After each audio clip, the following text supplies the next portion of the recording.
Welcome to Buddha at the Gas Pump. My name is Rick Archer, and my guest this week is Scott Kiloby. Welcome, Scott. Thanks, Rick. Scott and I did an interview about a year and a half ago, December of 2010, and those listening to this may wish to listen to that one also, either before or after you listen to this one. And I also met Scott out at the Science and Non-Duality Conference in California, and he's one of these people that you sort of feel like he's a buddy, like you've known him for a long time. And I see a lot of people making comments like that they appreciate your kind of down-to-earthness and approachability and so on. So, and I appreciate that too. Scott is a recovering attorney, and and So true. yeah, he was a professional attorney, but these days is devoting his full attention to his teaching, which is multifaceted and I would say very practical and down to earth. A lot of times Scott identifies himself as a non-dual teacher, but a lot of times in non-dual circles, there's not a lot of attention or importance given to practical considerations like relationships and financial problems and, all the various real-world situations that people live. Those things are often dismissed as illusory or not worthy of our attention because there's no one to have such problems. Therefore, why should we dwell on the problems and so on?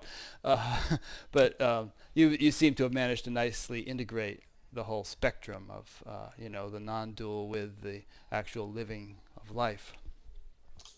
Yeah, I didn't plan it that way. I think it just came out of necessity, really. Part of it being my own path, having come from addiction, a lot of addiction. Um, just sort of having a kind of a first recognition of non-dual reality didn't necessarily stomp out all of the little demons within me, and also didn't stomp out. Not that the point is to stomp things out, but it also I saw little things in relationship, not only in my own relationships, but with other uh, people and teachers, frankly, who would have quiet moments with me about how they were getting stuck here and there. Hmm. And so I thought, there's no rule against talking about this other stuff. That's the thing. Nothing outlaws it. So why not? Yeah. Um, I don't know if anybody has ever had a sort of a non-dual realization that instantly and miraculously wipes out all their conditioning and you know, all their quirks and idiosyncrasies and, potential hang-ups and so on. Just doesn't work that way. No, I've not met that person yet. Yeah. And even people, in my experience, who have had much more than a glimpse of non-dual, are really solidly established in, you know, profound non-dual realization 24/7. In talking to some of those people, in fact, in my interviews, even they say, "Hey, I'm still working through stuff. I'm a human being. I can still make mistakes. I have my hang-ups. And my non-dual realization seems to be getting deeper and more profound as I go along. No telling where it's going, but life is a mystery." Yeah, absolutely. That's the same thing I found doing so many interviews with other teachers is that there's the teaching of the message that's put out there, which is one thing, but then how is it moving moment by moment in one's life? That's the other thing. And so sometimes that's shared and sometimes it's not. And it's always nice to have those moments where someone will just kind of put it out on the table for you and say, this is what's really has happened and what's going on. And then I think it opens up a deeper discussion. For me, it's a deeper discussion about, um, just how deep this can go and what this is all about. That's a fascinating. Let's talk about that today. That fascinates me too. Um, and I guess that it raises a question: is there any practical significance to non-dual realization? Does the rubber meet the road in terms of your relationships and your business acumen or whatever, or is it just kind of something that is intrinsically fulfilling or self-realization without actually impacting your relative life? And I've heard people actually argue both perspectives. I have to stick to my own experience, obviously. Uh, just in terms of just since I mentioned addiction, it had a huge impact. But again, there were little eddies that kind of would hang around for a while. And just by seeing through that identification, the stickiness of thought and feeling, and how those get sort of hooked together, or thought and sensation, which were making the cravings for things, just seeing through that had, I guess you could say, a benefit. Uh-huh. Um, if we answer every question like that, to say there's no self to benefit, then it's a non-starter. Right. So I would just say, yeah, we can speak openly. There is a benefit that I've seen. If you look at the appearance of my life, you would see that I'm not swallowing 10 painkillers at a time. Mm. So that's a benefit to the body here. So were you still in the throes of addiction when you had a non-dual realization, and that kind of helped kick you out of the addictive behavior?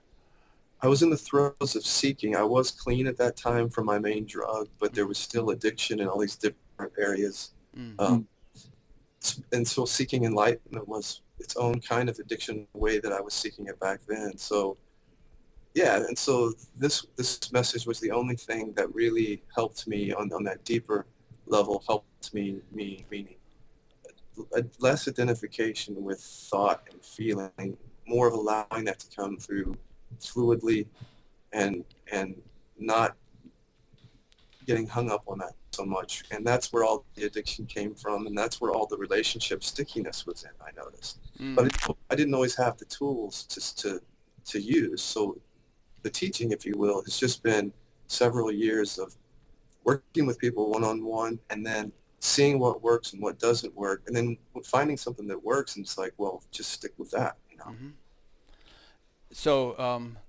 So let's talk about that a little bit. So what have you found that works, and let's define what we mean by works. I guess it depends on whether they're talking about relationship or addiction, although you could say that they're very similar in a certain way. They can be. Uh, what I found for myself was, since we're talking about relationship today, is, at least I think we are, is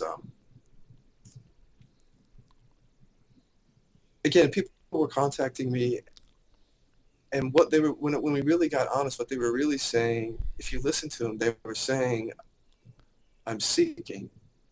But if you ask them more about that, it gets down to a view of self that's something to do with I'm not good enough, or I'm not there yet, or I'm unheard, unacknowledged, imperfect, inadequate. So it's that self sense that they're trying to reach outside of themselves to fix and make better or make whole.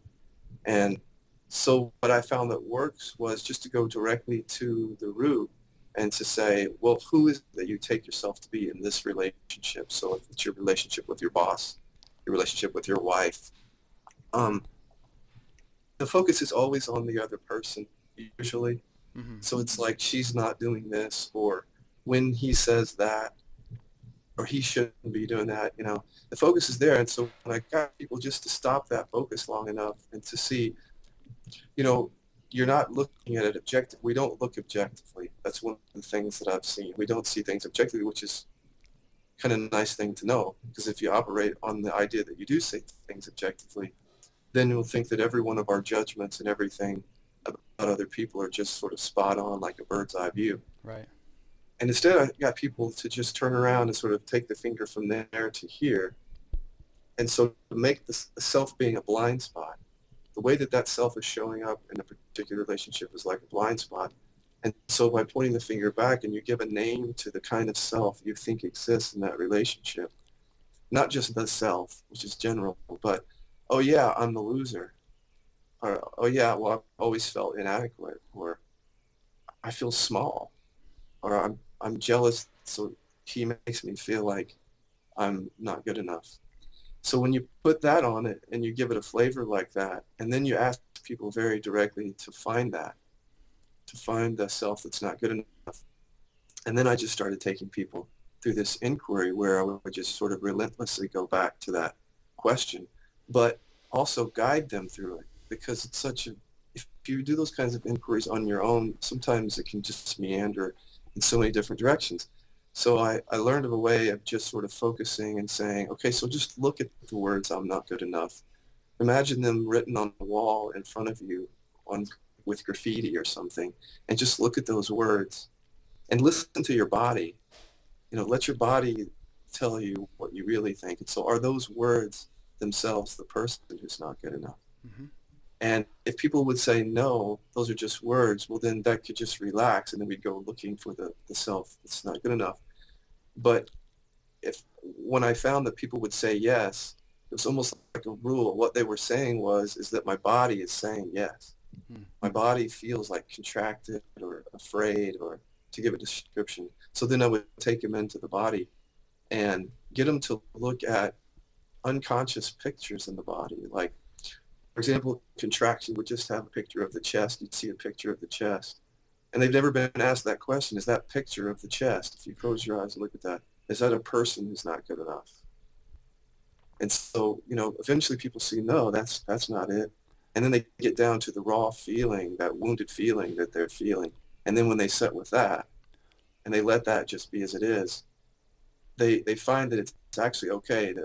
Their mind has been running from that all their life. But if they sit with that, and then I just say, is that energy, just the energy without words and pictures, is that the person who's not good enough?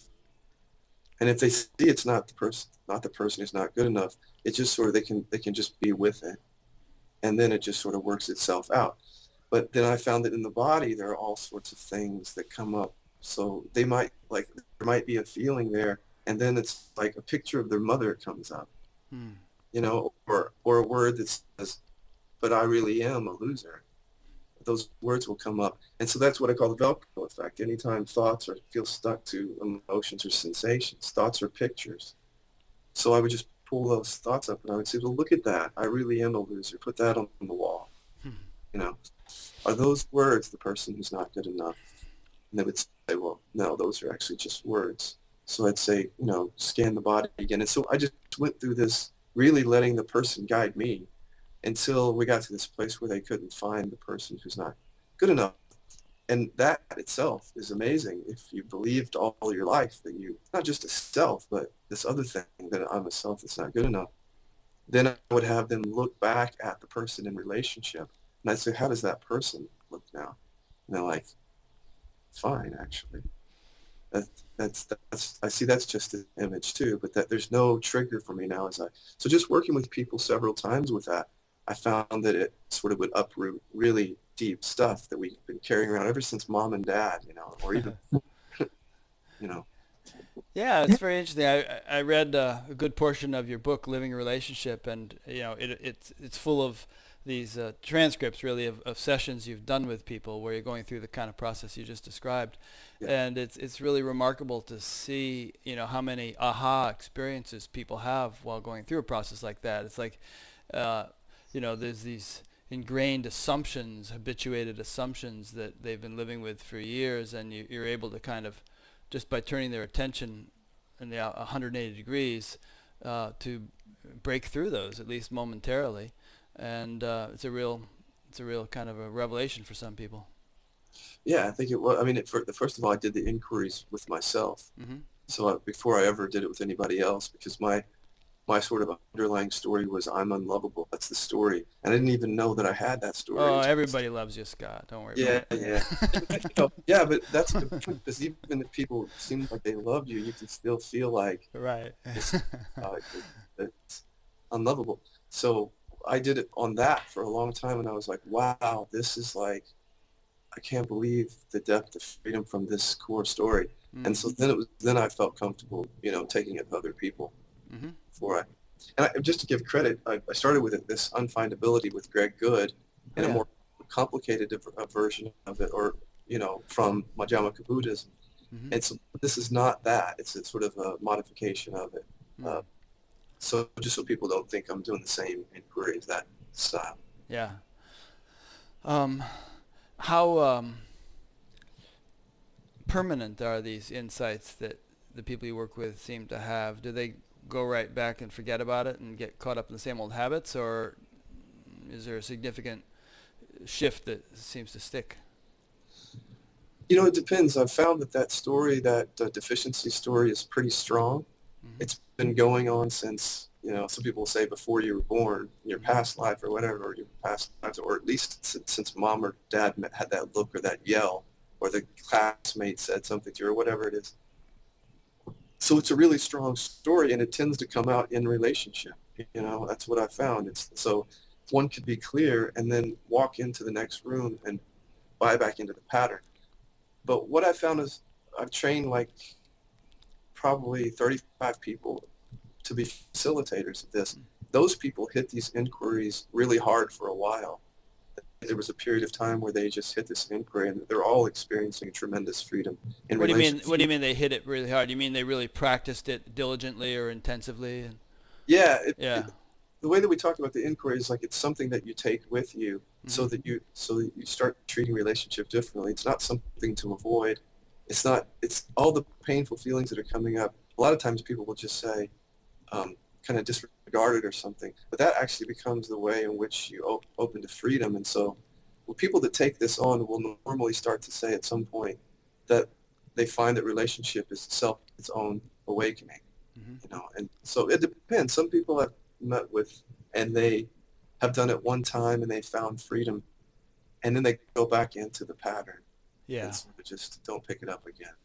Yeah. It's like anything else. I mean, you can learn to meditate and have a profound experience with it, but if you don't do it regularly, you're not going to have that sort of long-term physiological, really, transformation that needs to take place for any kind of significant progress to be made or change to be made. Yeah, I mean, practice has somewhat become of a dirty word in certain circles, but what I found is, like you said, the depth of it. It goes all the way into your body. It goes all Mm-hmm. the way down to your, if you stay with it. And what I found with the inquiries, like most good practices, is that it becomes part of your system, and it doesn't feel like practice after a while. It Yeah. feels like something very natural. You're looking into the nature of who you think you are as it gets triggered in relationship. So it's almost like your system starts doing it automatically. Just as you start seeing, it's really based on the mirror of relationships. So you start seeing that mirror that's happening, like Krishnamurti said, Mm-hmm. and then the inquiry, because you've already taken it in, is already seeing through the thing that's being projected out in the self. So yeah, in the beginning it starts as a practice, and one has to actually, I guess you could say, make themselves do it. Mm-hmm. But after a while, it becomes much more natural. It becomes just part of your experience. Seems to me that the people who feel that practice is a dirty word are usually those who feel that they're referring to practices which seem to reinforce the sense of doership or individuality, or which I don't know, keep one in perpetual seeking mode or something like that. But if you look at just about anything in life, learning to play the violin or ski or do anything, and we all have fingers. I mean, I could be a concert pianist, but theoretically, but if I don't practice, then I don't rewire the physiology in such a way that becomes a natural thing for me. And I don't know if you agree, but I think that the same is true not only with relationship stuff and which you were talking about here, but even with realization. There's a physiological rewiring that has to take place. If you hooked Ramana Maharshi up to an EEG machine, you might see very different brainwaves than with the average person, and that just doesn't turn on a dime. It doesn't happen instantaneously, and it may for some people, but I think if it doesn't, then it may be that practices of some sort are of value. Yeah, and so one of the things that the facilitators that we sort of trained each other to do is the first thing is just to look into the seeker, or look into the one who feels like they have to do inquiry. Let that be the first self that you find. Mm-hmm. And as they see they can't find that, there's more of a relaxation into present, which is always already here, presence. And then from there, you're doing an exploration. So it's not so much as like I'm doing the inquiries to get to point B. Right. You're actually seeing through that self that wants to go through from A to B, that's doing all the seeking and feeling inadequate and not good enough yet and all that stuff. But yeah, it's definitely a practice in the sense that, like you said, there's a possibility of a really deep recognition. That goes. It is physiological, but I say it goes all the way down to the pelvis and lower. Mm-hmm. Goes all the way through. And if you notice in relationship is where the stuff from the gut and the stomach come up often. And so that's energy there that gets released through the inquiries, or any good practice really, is so that you're actually body feels more and more transparent, which is where you start to feel love and peace and all that stuff that people want for the stability of their lives, I think is down here. The whole thing about non-seeking, I have a lot of compassion about that because I was such an intense seeker. I really do. Um, I think there are two dangers in it. One is that mind tells itself that all is. So it just sort of says, well, it sort of relabels present experience and says it's all oneness or it's all. But meanwhile, there's suffering going on below the surface, which the person is either honest about or not. And the second thing is one can have an awakening experience that is very freeing and that feels very much like freedom. And yet even that can be a bit of a cover-up job because the one even takes the identity that I'm now awakened. And then if you ask the people around them what's really going on, they're going to say, well, not so much really. I mean, yeah, there's definitely a clarity there, but the relationship's rather sticky actually in a lot of ways. Mm. So that's what I mean. It's like the whole topic of just being honest about what's really going on, it starts as a discussion. Uh, Yeah. There's a lot of good points in what you just said. Your reference to the gut kind of reminded me of Adyashanti, who talks about head, heart, gut levels of realization, and it sounded like you were saying that, working out this deep relationship stuff and habitual hang-ups around relationships could clear away a lot of the garbage in the gut, so to speak, so as to maybe facilitate more of a gut level realization of non-duality. yeah. And then the second point you made about people having a realization and then kind of assuming that it's ultimate or that they're realized or something like that, and perhaps that seeking is over and there's nothing more to do, can in itself be a pitfall. And Adyashanti talks about that too, as a matter of fact. He talks about how, even a taste of realization can be so gratifying that it can kind of convey the feeling or the conviction that this is it, this is the whole enchilada, whereas there's actually much more to be realized. Yeah, I mean, there are different schools about that. I can think through the years, I've just gotten to the point where it's like, I just want to be authentic to what interests me and not doing it based on what other people say or what it's supposed to be, because for a while I think I sort of fell into an absolutistic phase and I felt like it was like a shell that I had to come out of in order just to be true to my own experience. Mm-hmm. And so being true to this is what feels right, Yeah. talk about this is what feels right. So yeah, I mean, definitely that can happen. We're in this life, so why not, take a look at some things. I mean, why? Because this is what we say about the inquiries is that when you no longer use them as a tool to get to somewhere later in your story, you use Mm-hmm. them as a present exploration from that already awake, that just the experience of already awake, or at least the recognition of awareness. You can do the exploration from that place. Mm-hmm. And the more that we sort of say that to people, the more it starts to sink in that they're always doing this exploration presently. Yeah. And that helps the seeking. It helps them not seek into the future, but at the same time, it helps them to go deeper into the exploration of these forms of separation. It's an interesting thing. It's kind of paradoxical because, what you're saying is that one can have kind of relaxed the desperate seeking mentality.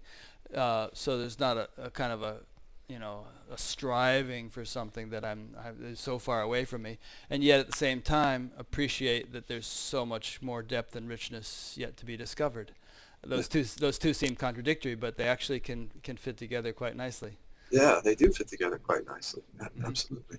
And one thing, we just changing the language in the living relationship stuff, we just say that the one who's seeking is the sense of a deficient self. It's like, that's the thing I kept getting in the sessions with people is that what they were saying I'm seeking awakening, but if you pull that away, I'm like, why? What is it about you that, and then they would get honest. Well, I mean, frankly, I've always felt like just since my dad said something or I just have felt inadequate.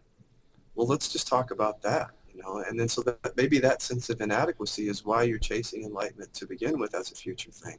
Hmm. That changes the discussion and focuses on that. That's an interesting point. I never quite thought of it that way. In my own case, I was, mega desperate seeker for decades, a long time. Yeah. Just like, ugh. And from external appearances, I may still appear to be, because I meditate a couple hours a day. I talk to people a couple hours a week doing this thing. I'm always reading books and whatnot. But there's that whole sense of desperate seeker has completely dissolved. Yeah. I'm quite content, Yeah. even though I'm still going through the motions of discovery and deepening and so on. But I can definitely relate to what you said about the sense of inadequacy and feeling of weakness and lack. And, it was very organic. It wasn't just a mental concept. There was definitely something in my mentality and my wiring that was, I don't know if neurotic is the right word, but just that needed healing, that needed kind of resolution. And I think that resolution has come slowly over the years, and there's probably more to be resolved. Yeah, same with me. The desperate seeking is over, but the exploration is ongoing. Yeah, Yeah, completely. that's nice. So I have your book here in front of me on my iPad, which keeps putting itself to sleep. But there's all kinds of interesting titles to your chapters. I wonder if any of these titles could be like a springboard into a discussion of a particular facet of the book, and I don't know if you have your table of contents in front of you, but if you want, I'll kind of read some of the titles of the chapters, or what.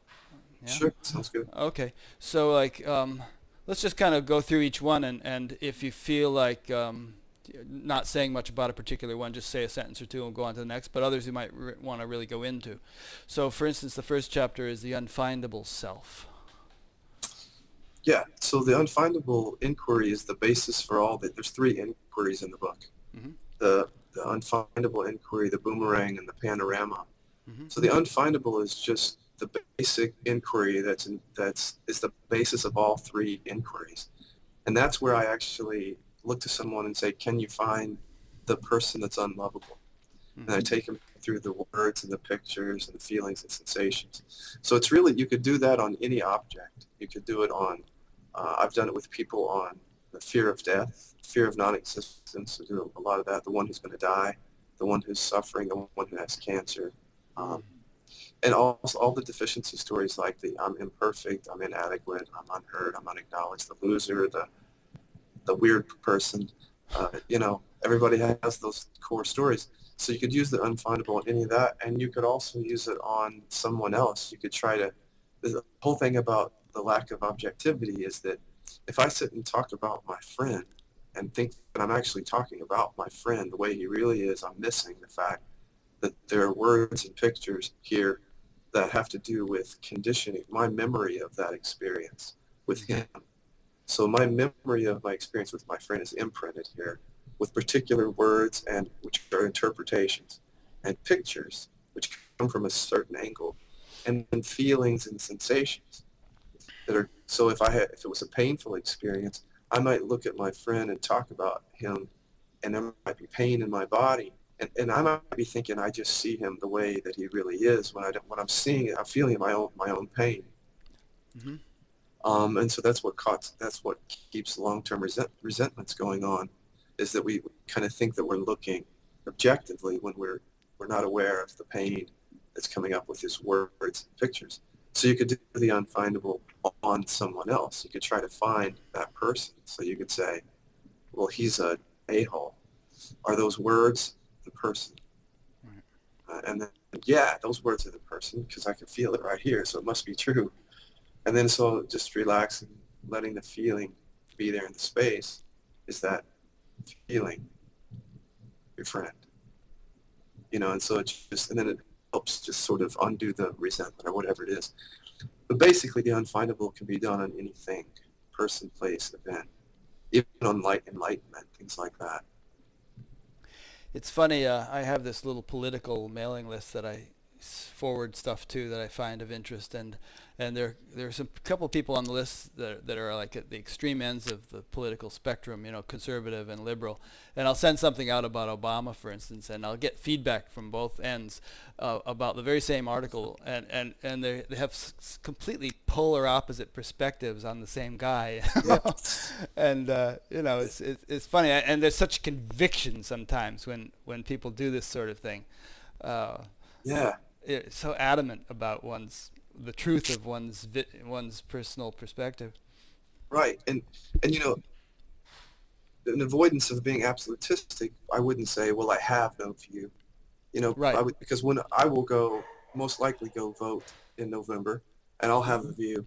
Yeah, but the way that this can work in that is just because we often, like if you and I have like a disagreement about who Obama is, we could both do the unfindable on it and find out that we can't find Obama as something separate from our thoughts, feelings, and sensations. And that frees up the need to be right. And then we can still go vote. That's the paradox of it all. Yeah.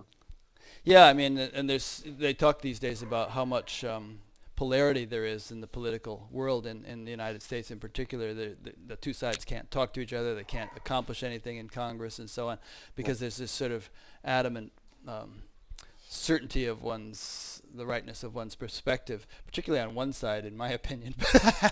Yeah.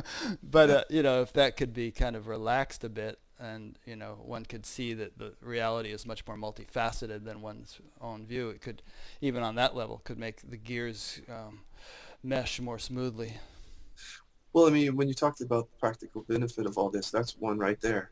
Mm-hmm. Is that if we live in a system where the system's divided into Democrats and Republicans, and they both think they're right, they both think that they see reality the way it is, obviously it would be some benefit to deconstruct that, and so that they open up to the different facets. I mean, that if you're into worldly things at all, some people say just forget it all. It's all, But to me, that's a lot where the juice is to see the possibility here. There's a line from Dylan. He says, "You're right from your side, and I'm right from mine." Yeah. Artists and musicians seem to say all these lines that are so great. You catch that when I listen to that song. But yeah.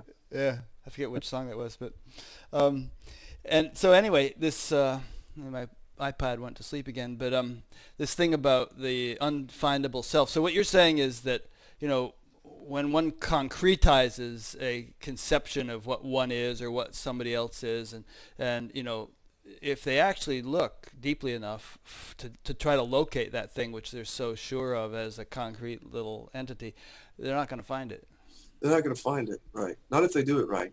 Right. They're not going to find it, and what they will find if they go deep enough is some pain that they were maybe trying to avoid and trying to stay sort of in their viewpoint about because that's what really fuels the political debates. It's not really just the viewpoint. It's how passionate or how angry I am, and that comes from pain. That's just human pain.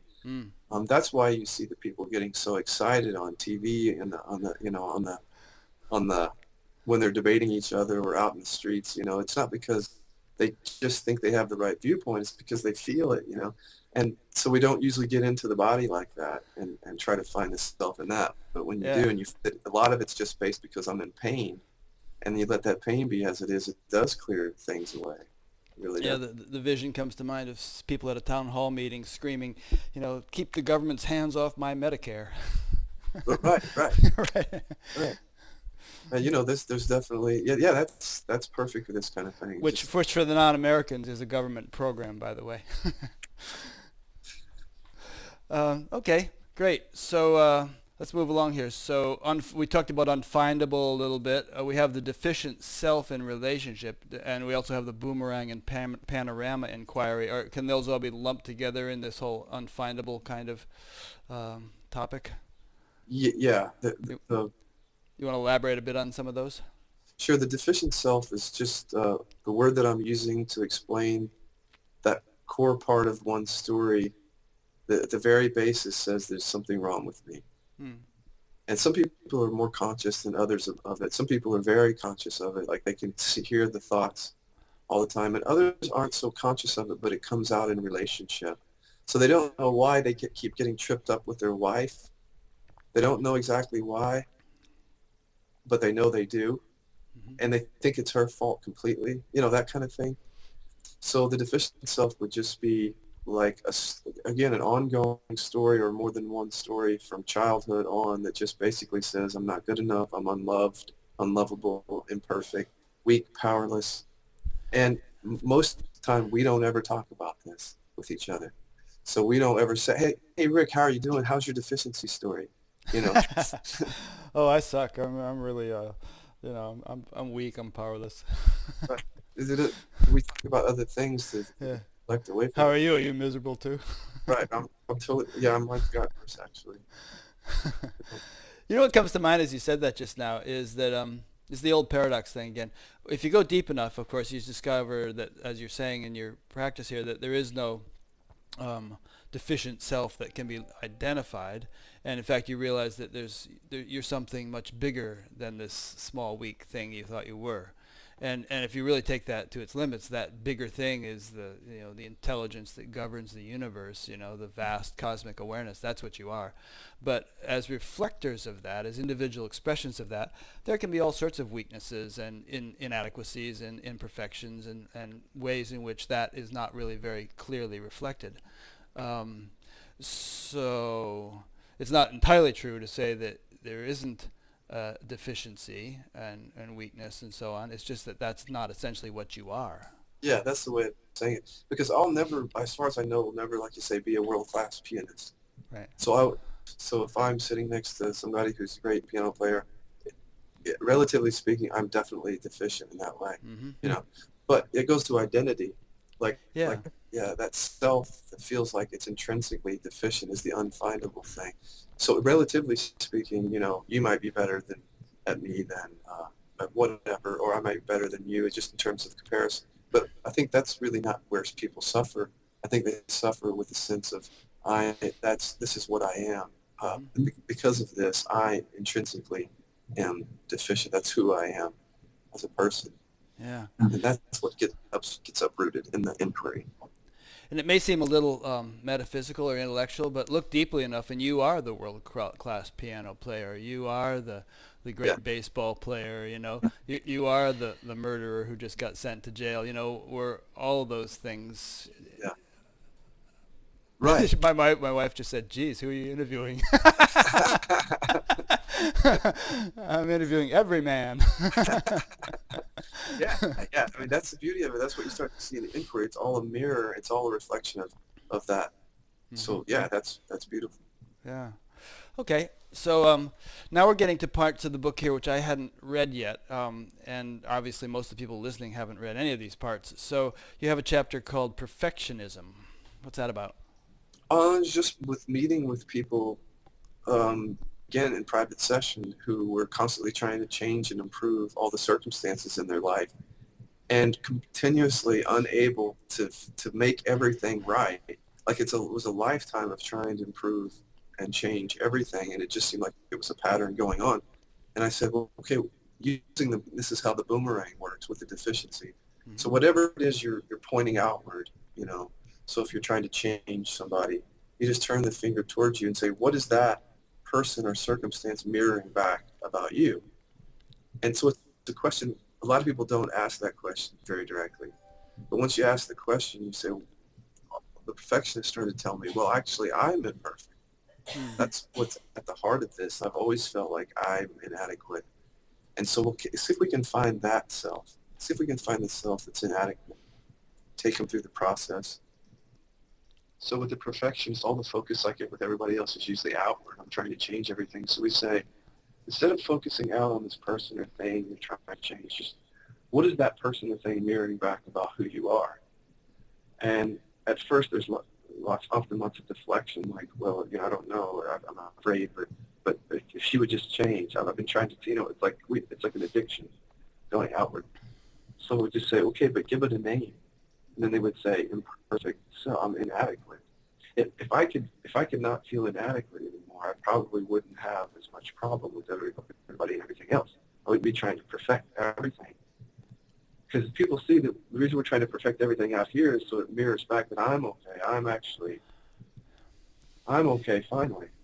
Yeah, you know, when you said that, what came to mind was a parent who, let's say, wants their kid to become a doctor, and they're really like adamant that my kid has to become a doctor. The kid wants to become an artist. You know, that's his talent, that's his passion. But the parents are kind of pushing him to go to medical school. Why is that? Is it really out of concern for the kid, or is it to kind of like fulfill some deficiency that they feel in themselves? Yeah, exactly. Or stage moms, the push, push, push because they didn't quite go as far in dance as they wanted to when they were 10 years old or whatever it is. Yeah. Um, but yeah, so once we get people to point back and give a name to whatever's doing all the perfecting, and they say, I'm inadequate self, we take them through it. Let's see if you can find that inadequate self. And we look at the words and the pictures one by one. Eventually we get into the body where a lot of that fuel is for that. And that's where people tend not to want to go at first because it feels uncomfortable down there. It feels painful when I really set with this. Yeah. But as they set with it, we ask the question about, is that feeling the inadequate self? How about that sensation? Then they can't find it. And suddenly the conditioning that's trying to change everything around you relaxes. When you can't find the inadequate, imperfect self, so all of a sudden you don't see anything really wrong outside yourself. And that's something that's really nice for someone who's been operating on the need to change and perfect everything all the time. Okay, so we've been going through your book, and the next chapter we get to is a chapter about ambition. What's that all about? These are basically just, there's nothing particularly special about the chapter titles except for they're just like movements that we see in our life. And Mm-hmm. so they're things that I see in private sessions a lot. Mm-hmm. Like people will contact me around, like they haven't quite completed what they personally want in the world. And so they're very driven towards that. Mm. And so we look at, with the boomerang is just a way of taking any object out there, person, place, thing, even something like future success, which would be one way to look at ambition. So you're looking at an object called your future success. What does that mirror back to you? What self is here in that relationship to future success? And so, because all the focus is often on the future, I'm trying to get somewhere. So if you just say, well, what is that? It's trying to get somewhere, give it a name. People might say, well, whatever they say, I'm not quite good enough yet. That as by myself, as myself, or whatever this is, it's not complete. There's something missing. And so then we just then we try to find the self that's not complete, or whatever it is, or be driving that. And when they can't find it, a lot of the personal ambition starts to fall away. Hmm. The personal ambition is the ambition that's derived from that sense of lack, that's trying to get somewhere personally. And then, of course, life goes on. Creating goes on. What you're interested in goes on. But there's real suffering around ambition when you look at it. Mm. And so when people can move in the world and move in what they want to do, actually, like really follow their heart, but not without that coming from that sense of I'm someone who at the very core lacks something. Nice. So like you were saying earlier, spiritual seeking can be driven by a sense of personal lack or deficiency.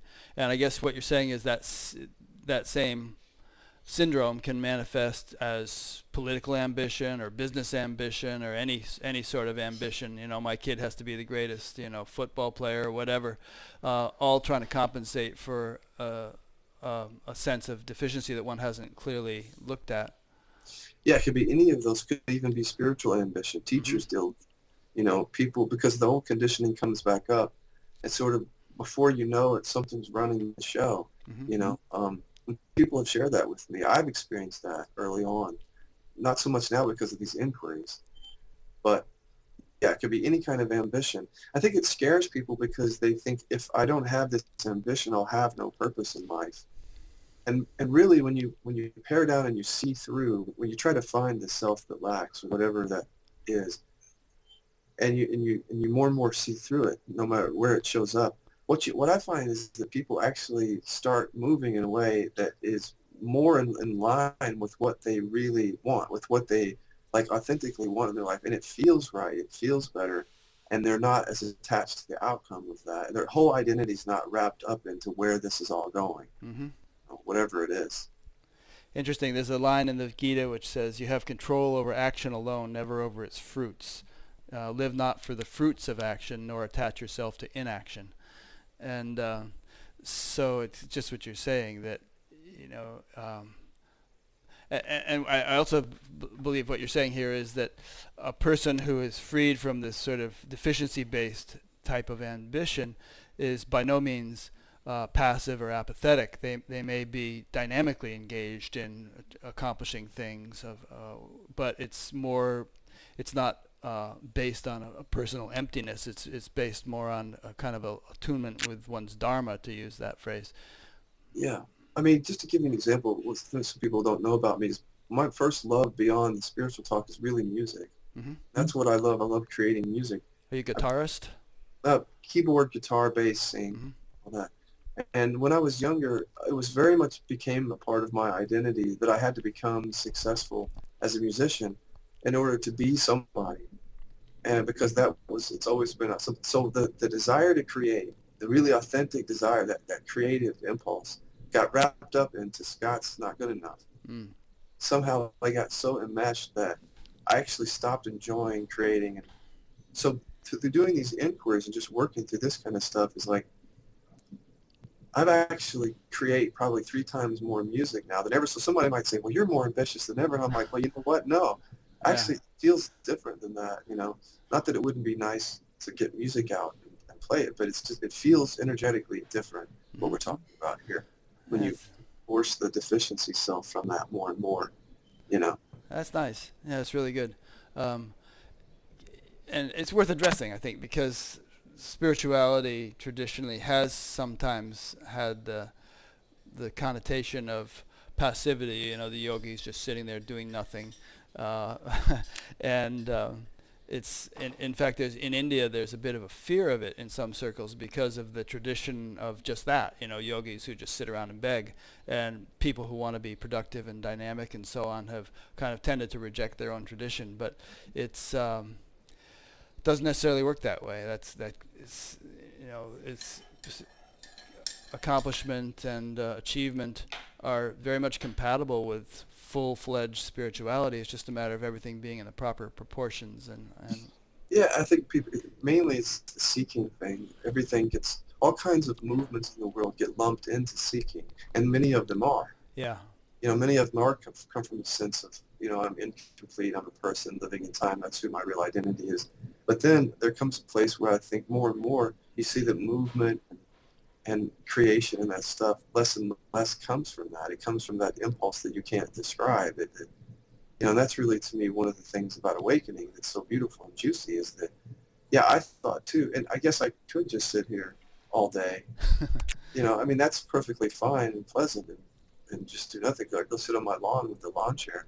There's nothing wrong with that either. Mm-hmm. Or just sort of in formless absorption. That's there.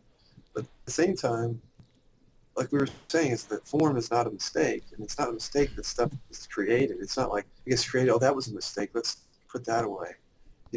What if it's not really like that? What if the possibility is different, that when that sense of deficiency or that separation gets seen through and you're willing to look at it as it comes up, then watch then life unfold, whatever. Mm-hmm. And of course it may unfold by sitting on your yard. For some people it's like, I'm not doing a damn thing. If that's the way you're wired. Ramana Maharshi, there's no way he was going to go out and start a business. It was his tendency to just sit and be and so on. But you and I and most people are naturally inclined. It's our tendency to be more engaged with the world. Yeah. And yeah. And not to be made to feel bad about that. That's the whole deficiency thing. Not to feel bad about that.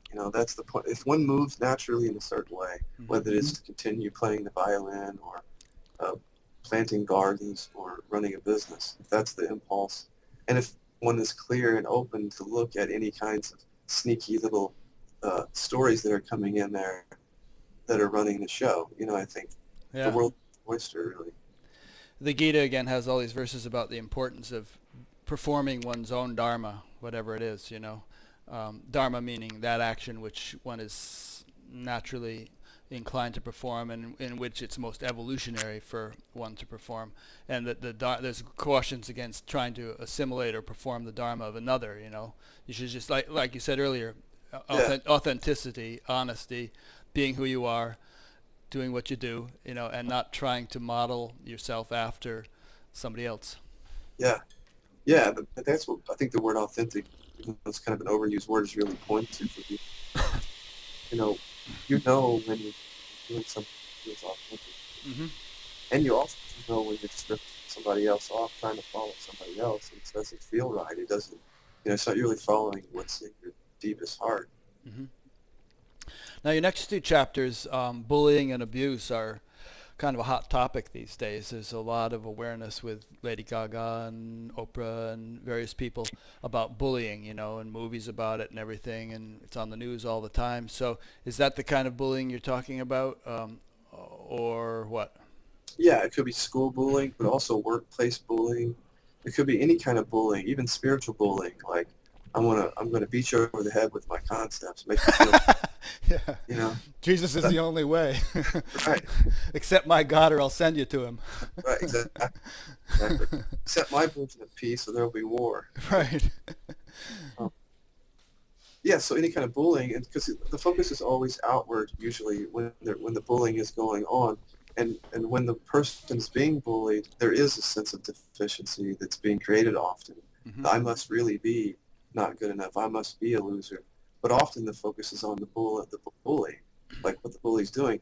If both sides, and I know this is way outside the realm of possibility at this time, but if both sides actually say, what is this? My bullying this person, what is it mirroring back about me? What's at the deepest core of myself, the deficiency?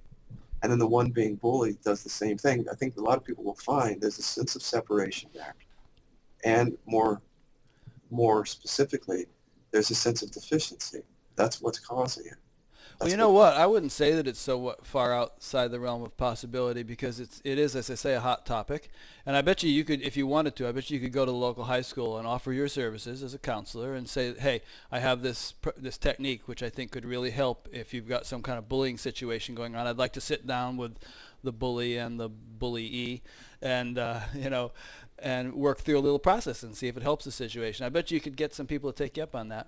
I think we could. I mean, I think we're, it's just, I was bullied as a kid, and when I watched that movie Bully, and they were trying to tell the kids, you need to go tell the counselor. And but a lot of times you tell the counselor, you tell the parents, and it doesn't deal with the pain, and it doesn't actually sometimes deal with the bullying. So it's like, and then we could send people to therapy, and hopefully that does some good. But anything that's going to help pierce through what's actually going on there, and I think these inquiries could do that among other things. Was why wouldn't we try?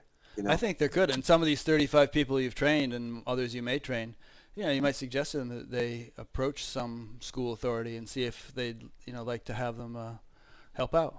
Yeah, I think that's a great idea. Could be a neat thing. Yeah. Um, okay. I hope this is interesting for people, the way we're kind of just going, linearly through the book. I'm finding it kind of interesting, but, feel free to go off on tangents if you want to, too, So you have a chapter here about overcompensation. Yeah, overcompensation is just, if you look it up in the dictionary, it just means using the mind as a way of avoiding pain. Mm-hmm. So what I train all the facilitators to do is just to watch how, like you and I are talking here just in a discussion, but when we're doing inquiry, it's not really intellectual. And so, but the mind will still sort of want to ride back on the intellectual train or go back into lots of storytelling in the middle of the inquiry.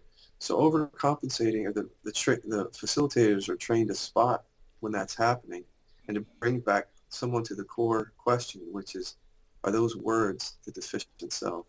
Or is that feeling the deficient self? And by keeping them on track, it just keeps the mind from distracting, so it doesn't have to feel what's here. Mm. And that's what I think a lot of some thinking is about. It's a way of sort of creating a nightmare for yourself and then not being with the pain that was created there and just sort of going back into the nightmare. And so just by getting people into the body, I mean, down all the way to the stomach, the chest, keeps them from overcompensating where they're trying to, again, trying to talk about themselves or talk about what's right or true instead of look at who they take themselves to be in a certain situation. Another overcompensating is like, so we talked about this a little bit, you and I have before, is just the it's, I understand why people say I've awakened or awakening has happened here.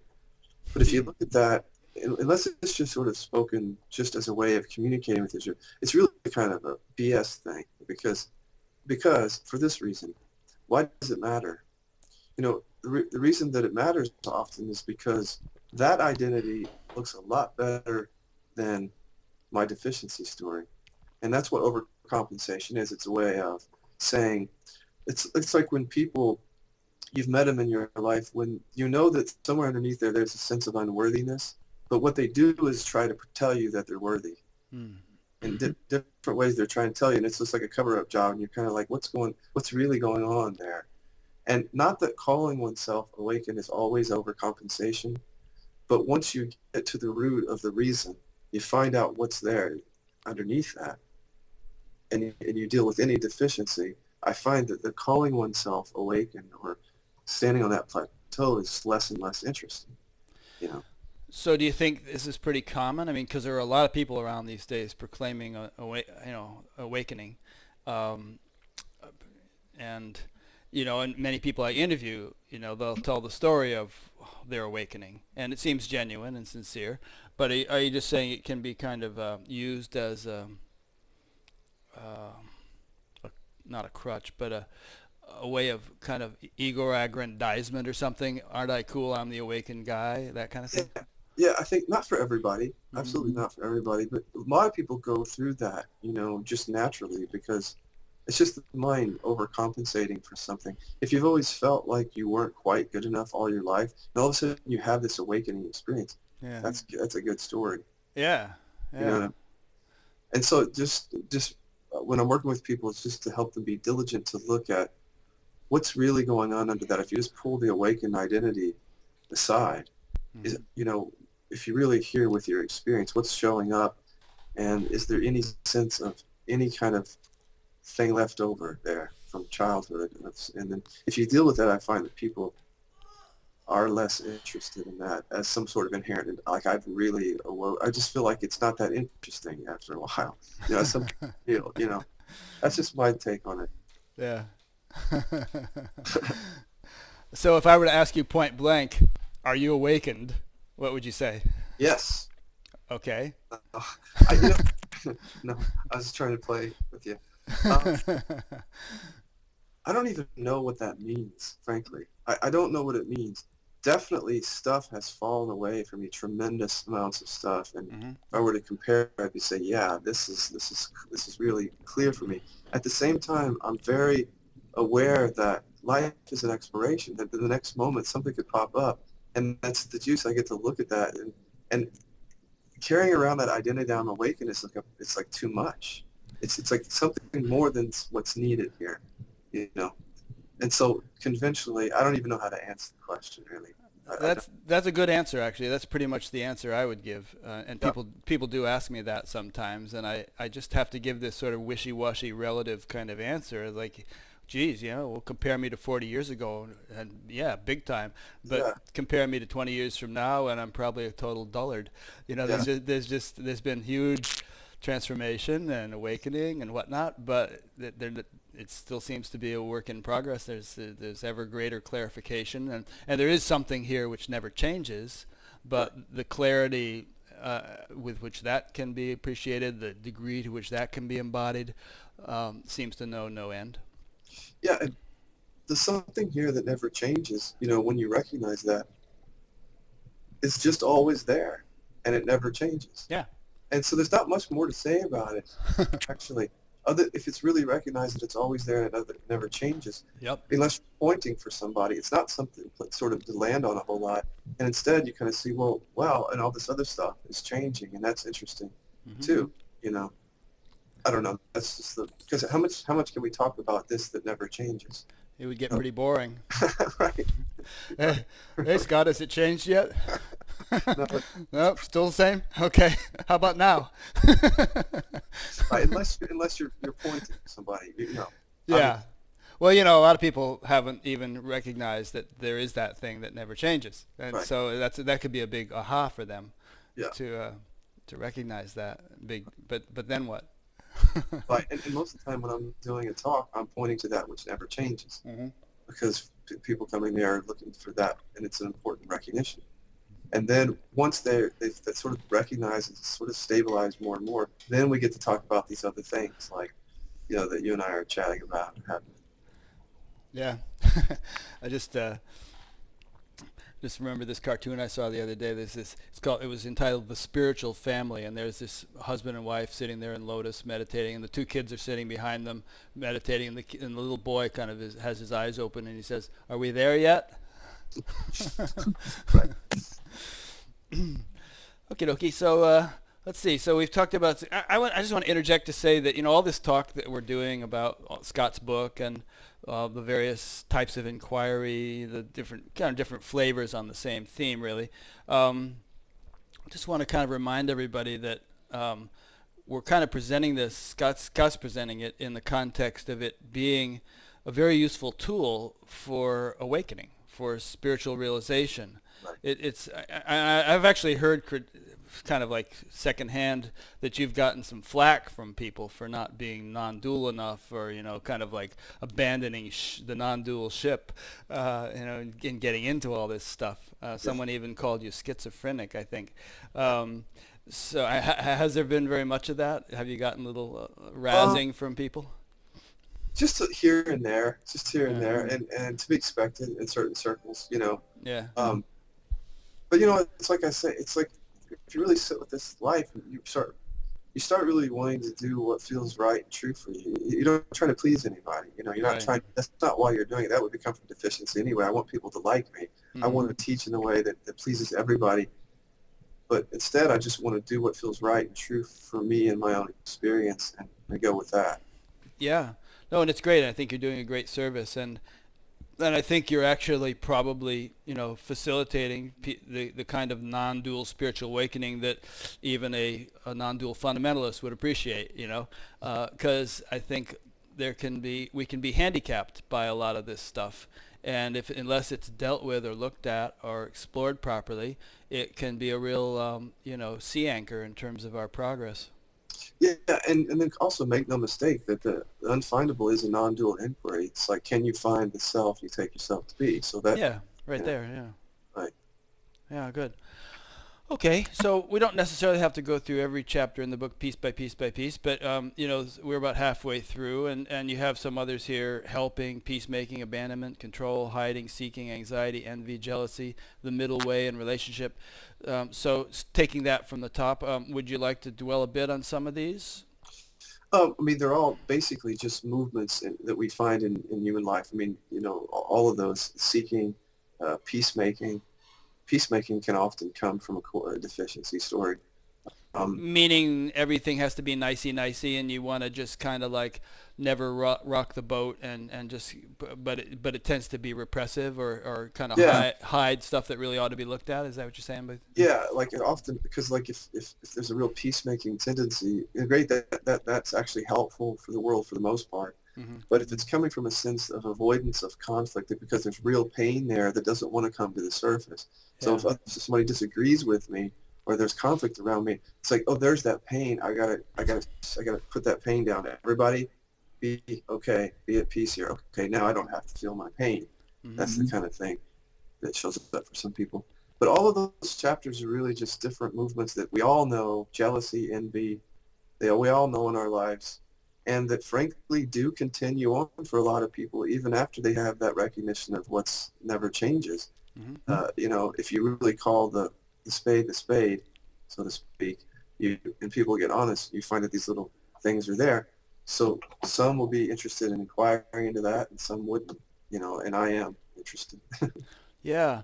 No, it's cool. I mean, I keep thinking of ways in which this could be applied as we speak, and I am sure you've thought of them too. I mean, you could go into prisons, for instance, and if you really wanted to, I mean, there's only one of you, and you can only do so much. But people who are kind of trained in this procedure could go in and meet with opposing gang members in prisons, or go to Israel and meet with some Palestinians and some Israelis, or to go to India, Pakistan, or there's so many situations like this where these clashing groups, which with a little bit of self-reflection you could defuse the whole situation.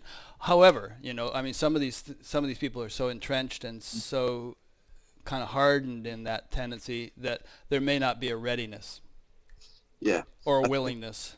that's the whole thing, isn't it? It's just like there's sometimes not a readiness in the spiritual community. There's not always a readiness outside of it, like in these other places, Mm-hmm. to look. I think that's the best word is the readiness or the openness to look.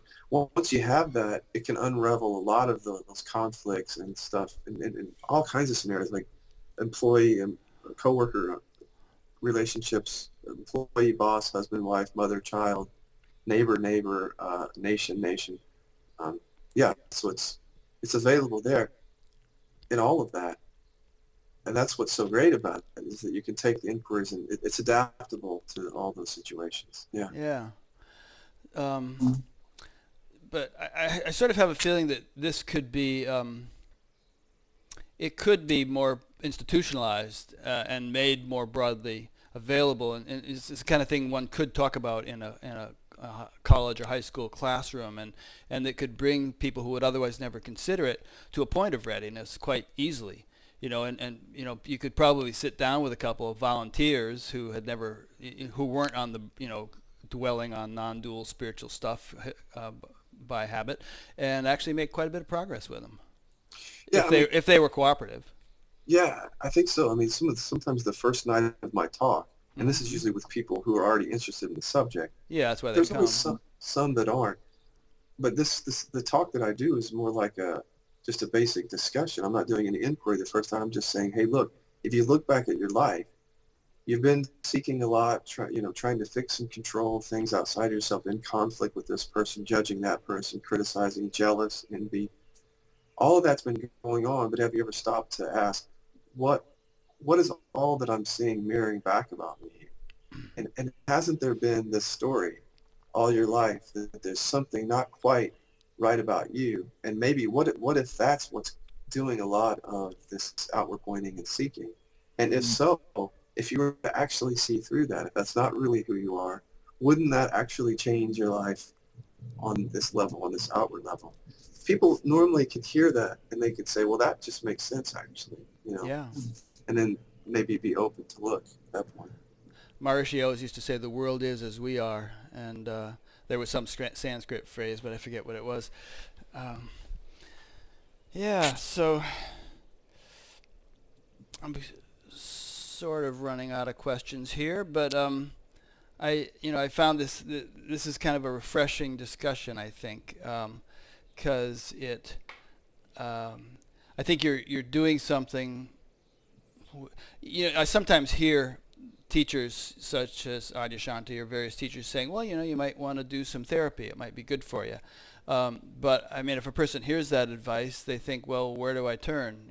There's all kinds of therapists. How do I find someone that's going to really understand, me or have the right kind of spiritual inclination to be able to relate to me and so on? And this seems to be something which is, which evolved out of your own kind of non-dual realization, and which is tailor-made for somebody who has that inclination, and realizes that there's definitely some inner housekeeping to do.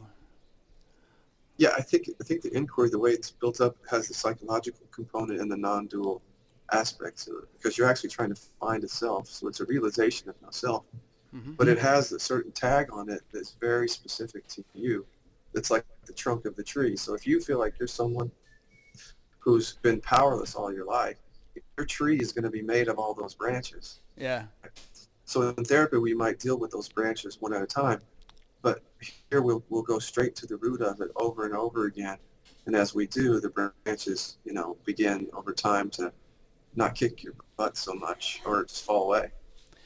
Very important point and good analogy, one that I was kind of brought up with, that if you want to really benefit a tree, you don't just attend to the branches and leaves, you water the root, and then the whole tree will be nourished. Right. Yeah. Great.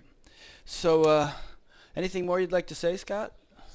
Other than just I'm really busy these days, but we've got there's about 35 people out there that are training. So just to let people know, you can go to the livingrealization.org website to find them. You can also go to the Facebook page called Relationship and the Unfindable Self, and the facilitators are in there. Plus, if you look on the web and you just Google Unfindable Self or Living Realization, you'll see the various websites of these facilitators. So why don't you send me a link to all these places, and I'll put them on batgap.com when I put up your interview, and then people can go directly to them, and then they can either get in touch with you or with one of your facilitators. Incidentally, I noticed that your rates are very reasonable. If you have a private consultation with people, it's like $50 an hour or something, and that's really cool. I mean, there are people whom I've interviewed who might be charging $250 an hour or something, and that's out of reach for many people. So obviously you're not in this for the money. If I was in it for the money, I would have remained as an attorney. Yeah, good point. But that's another thing is we never turn anybody away due to finances. So if somebody can pay zero, that's an important thing to let people know. Mm-hmm. We do that all the time. So that that should never be the reason that someone doesn't reach out. It's the way we look at it. That's great. Yeah, and that sort of bolsters your reputation as a very kind of no-nonsense, down-to-earth guy, which a lot of people appreciate. Thanks, In fact, I went to this little retreat about a month ago with Sharon Landreth down in Missouri, and there was this fellow there. He said, "Wow, I just saw this guy up in Boulder named Scott Kiloby. He was so real, It's like it was like I was talking to a buddy or something, And I said, "Oh yeah, Scott, I'm going to interview him again in about a month." It's wholesome. It's a healthy way to be. There's so much hoopla around spirituality sometimes. Yeah, I know. I do know. Yeah. Well, thanks for having me again. I always enjoy being here. You're a great interviewer, and I've been watching a lot of the stuff you do. It's awesome. Oh, great. Thanks. Let me make a few wrap-up points. So obviously I've been talking with Scott Kiloby, and I'll be linking to his several websites and Facebook pages and stuff. If you've been watching this interview, I don't have to repeat what we've just said, which is, Scott's available for consultations, and he's devised a sort of an inquiry practice, which seems to be very helpful for many people. So if you're feeling called to look into that, it's easy to do so. This interview is part of an ongoing series, which I do a new one each week. Next week I'll be speaking with Nirmala, who's married to Gina Lake, whom I interviewed a couple months ago. And if you'd like to subscribe to the series so as to be notified whenever a new one is put up, you can either do that on YouTube, just subscribe to the channel, or go to batgap.com, BATGAP. There you can sign up for an email newsletter. You'll be notified whenever there's a new one. You can also subscribe to the podcast there. There's a link, and they'll automatically download into iTunes, and you can put them on your iPod. And there's also a discussion group there, which is quite lively sometimes, that builds up around each interview. Within each interview, there's a place to make comments and get into a discussion. So participate in that if you like. There's also a Yahoo discussion group, which is lesser known, but there's a link to it from there, and many people carry on a conversation there. So that's about it. Oh, there's also a donate button, and I definitely have expenses with all of this and spend a lot of time on it. So if you feel inclined to donate, click on the button. And if you have any trouble with PayPal, just email me. Some people prefer to just send a check because they don't like to do PayPal or whatever. So thank you, Scott, and thank you to those who have been listening or watching, and we'll see you next week.